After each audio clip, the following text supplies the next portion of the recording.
नमस्ते मित्रमैत्रिणींनो, Jayashree garden मराठीमध्ये तुम्हा सर्वांचं खूप स्वागत. आणि आज मी तुम्हाला माझ्याकडे असलेलं सफरचंदाचं झाड दाखवत आहे. आणि हे 2-3 वर्षाचं झाड झालेलं आहे. कुंडीमध्ये आहे, बियांपासून उगवलेलं आहे. तर बियांपासून सहज सोप्या पद्धतीने कसं उगवायचं ते व्हिडिओ चॅनलवरती पण आहेत. आणि फ्रीजमध्ये बिया ठेवून कसं उगवायचं ते पण मी तुम्हाला ह्या व्हिडिओमध्ये सांगून देणार आहे. आणि डायरेक्ट आपण ॲपल कापल्यानंतर डायरेक्ट कुंडीमध्ये जर बिया लावल्या त्या सुद्धा उगवतात.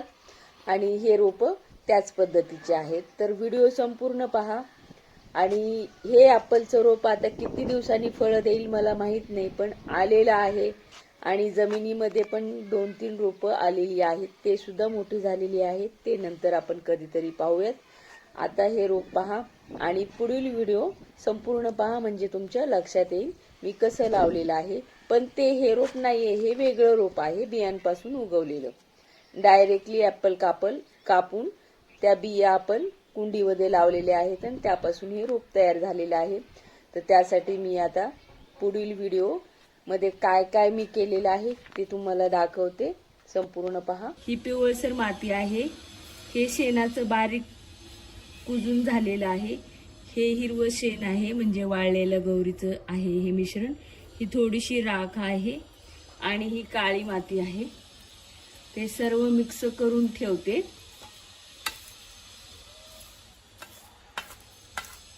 आता आपण हा 1 कप घेतलेला आहे आणि याच्यामध्ये मी होल केलेले आहेत ऑलरेडी. असे बाजूबाजूने इथे एक होल केलेला आहे.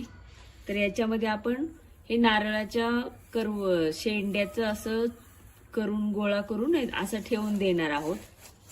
म्हणजे आपलं एक्स्ट्राचं फक्त पाणी वाहून जाईल, माती वाहून जाणार नाही. आणि याच्यामध्ये आपण हे आता भरून घेणार आहोत, हे मिश्रण केलेलं. आता आपण याच्यामध्ये पाणी टाकणार आहोत.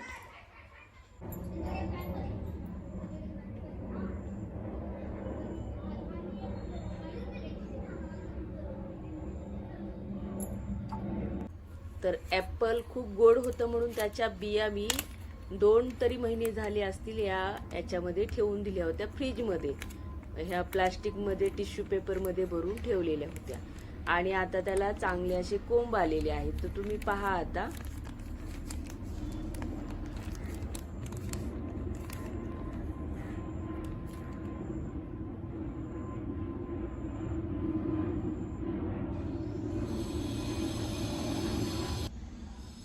तर म्हटलं चला आपण हा प्रयोग म्हणून करूयात, पाहूयात सक्सेस होतोय का नाही ते. तर आता आपण हे लावणार आहोत.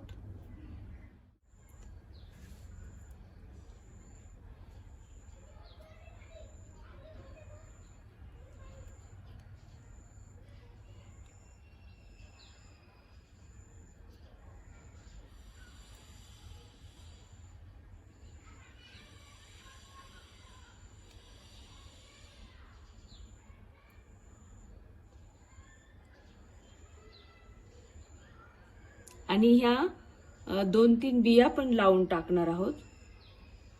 आल्या तरी ठीक, नाही आल्या तरी ठीक म्हणून.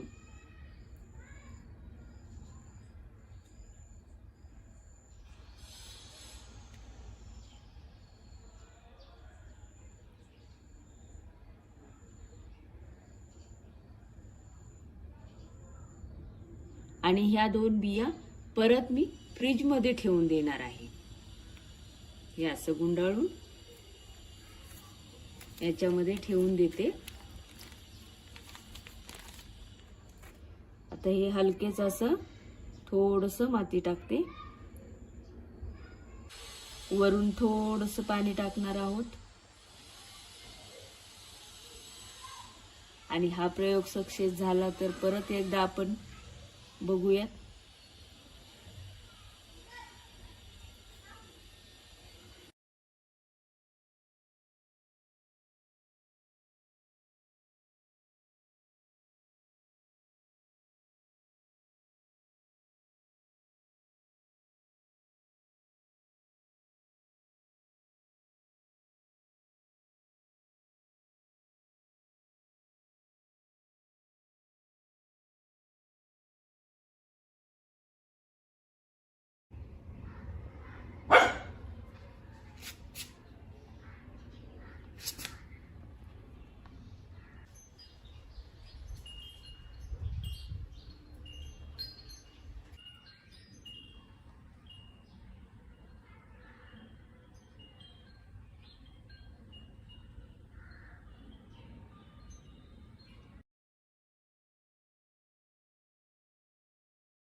आता हे 2 रोपं तयार झालेले आहेत, तुम्ही पाहू शकता.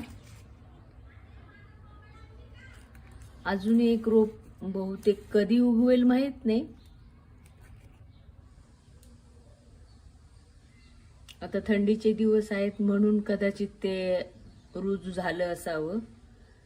पण आता बघूयात, आपण हा प्रयोग म्हणूनच करत आहोत. किती रिझल्ट मिळतोय माहित नाही. तर 3 तरी इंच वाढलेलं असेल एक मोठं रोप, आणि दुसरं 2 इंचाचं तरी झालेलं आहे. व्हिडिओला लाईक, शेअर आणि सबस्क्राईब करायला विसरू नका. खूप खूप धन्यवाद.